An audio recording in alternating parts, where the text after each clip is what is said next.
Chapter 46. The resuscitation of man from the dead and his entrance into eternal life.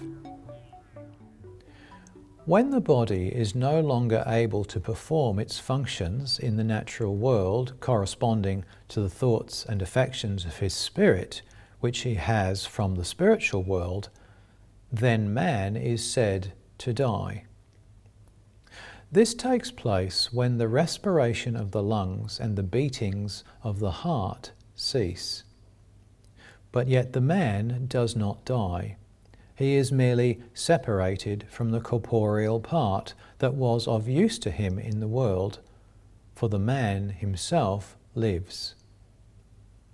It is said that the man himself lives, since man is not a man because of his body, but because of his spirit. For it is the spirit in man that thinks, and thought with affection makes man. Hence it is clear that the man, when he dies, merely passes from one world into another. And this is why in the word, in the internal sense, death signifies resurrection and continuation of life. There is an inmost communication of the spirit with the breathing and with the beating of the heart. The spirit's thought communicating with the breathing and its affection, which is of love, with the heart. Consequently, when these two motions cease in the body, there is at once a separation. These two motions, namely the respiration of the lungs and the beating of the heart, are the very bonds on the sundering of which the spirit is left to itself, and the body, being then deprived of the life of its spirit, grows cold and begins to decay. This inmost communication of the spirit of man is with the respiration and with the heart, because on these all vital motions depend, not only in general, but in every part. After separation, the spirit of man continues in the body for a short time, but only until the heart's action has wholly ceased, which happens variously in accord with the diseased condition from which a man dies, with some the motion of the heart continuing for some time, with others not so long. As soon as this motion ceases, the man is resuscitated, but this is done by the Lord alone. Resuscitation means the drawing forth of the spirit from the body and its introduction into the spiritual world. This is commonly called the resurrection. The spirit is not separated from the body until the motion of the heart has ceased, for the reason that the heart corresponds to the affection that is of the love, which is the very life of man. For it is from love that everyone has vital heat. Consequently, as long as this conjunction continues, there is a correspondence, and thereby the life of the spirit in the body. How this resuscitation is effected has both been told to me and shown to me in living experience. The actual experience was granted to me that I might know fully how it happens. As to the senses of the body, I was brought into a state of insensibility, thus nearly into the state of the dying, but with the interior life and thought remaining unimpaired, in order that I might perceive and retain in the memory the things that happened to me, and that happen to those who are resuscitated from the dead. I perceived that the respiration of the body was almost wholly taken away, but the interior respiration of the spirit went on in connection with a slight and tacit respiration of the body.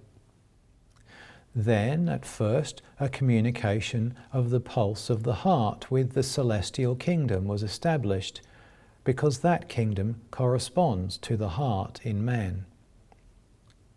Angels from that kingdom were seen, some at a distance, and 2 sitting near my head. Thus all my own affection was taken away, although thought and perception continued. I was in this state for some hours. Then the spirits who were around me withdrew, supposing that I was dead, and an aromatic odour like that of an embalmed body was perceived. For when the celestial angels are present, everything pertaining to the corpse is perceived as aromatic. And when spirits perceive this, they cannot approach. And in this way, evil spirits are kept away from man's spirit when he is being introduced into eternal life. The angels seated at my head were silent, merely sharing their thoughts with mine. And when their thoughts are received, the angels know that the spirit of man is in a state in which it can be drawn forth from the body. This sharing of their thoughts was effected by looking into my face, for in this way, in heaven, thoughts are shared.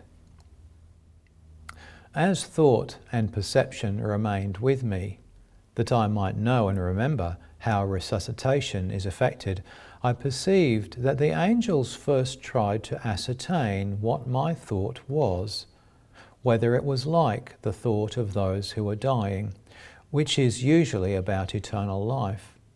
Also, that they wished to keep my mind in that thought.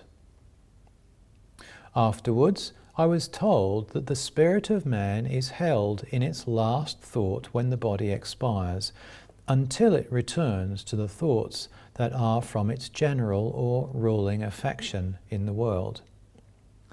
Especially was I permitted to see and feel that there was a pulling and drawing forth, as it were, of the interiors of my mind, thus of my spirit, from the body. And I was told that this is from the Lord, and that the resurrection is thus effected. The celestial angels who are with the one who is resuscitated do not withdraw from him, because they love everyone.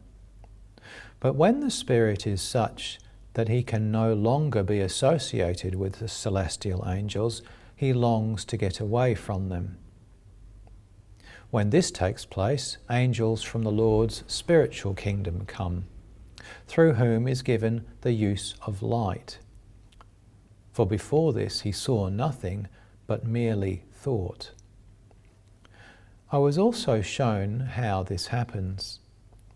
The angels appeared to roll off, as it were, a coat from the left eye towards the bridge of the nose, that the eye might be opened and be enabled to see.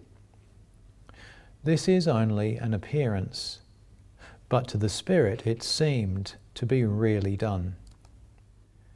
When the coat thus seemed to have been rolled off, there is a slight sense of light, but very dim, like what is seen through the eyelids on first awaking from sleep. To me, this dim light took on a heavenly hue, but I was told afterwards that the colour varies. Then something is felt to be gently rolled off from the face. And when this is done, spiritual thought is induced. This rolling off from the face is also an appearance, which represents the spirit's passing from natural thought into spiritual thought. The angels are extremely careful that only such ideas as savour of love shall proceed from the one resuscitated. They now tell him that he is a spirit.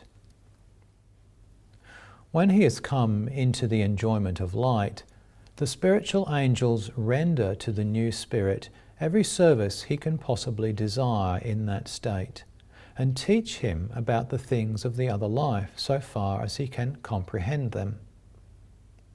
But if he has no wish to be taught, the spirit longs to get away from the company of the angels. Nevertheless, the angels do not withdraw from him, but he separates himself from them. For the angels love everyone, and desire nothing so much as to render service, to teach, and to lead into heaven. This constitutes their highest delight. When the Spirit is thus withdrawn, he is received by good spirits, and as long as he continues in their company, everything possible is done for him. But if he had lived such a life in the world as would prevent his enjoying the company of the good, he longs to get away from them. And this experience is repeated until he comes into association with such as are in entire harmony with his life in the world. And with such he finds his own life. And what is surprising, he then leads a life like that which he led in the world. This opening state of man's life after death lasts only a few days. How he is afterwards led from one state to another, and finally either into heaven or into hell, will be told in the things that follow. This too I have been permitted to know by much experience. I have talked with some on the third day after their decease, when the things described above took place. I also spoke with 3 whom I had known in the world, to whom I mentioned that arrangements were now being made for burying their bodies. I said for burying them, on hearing which they were smitten with a kind of surprise, saying that they were alive, and that the thing that had served them in the world was what was being buried. Afterwards they wondered greatly that they had not believed in such a life after death while they lived in the body, and especially that scarcely any within the church so believed. Those who in the world have not believed in any life of the soul after the life of the body are greatly ashamed when they find themselves to be alive. But those who have confirmed themselves in that disbelief seek association with their like and are separated from those who have had faith.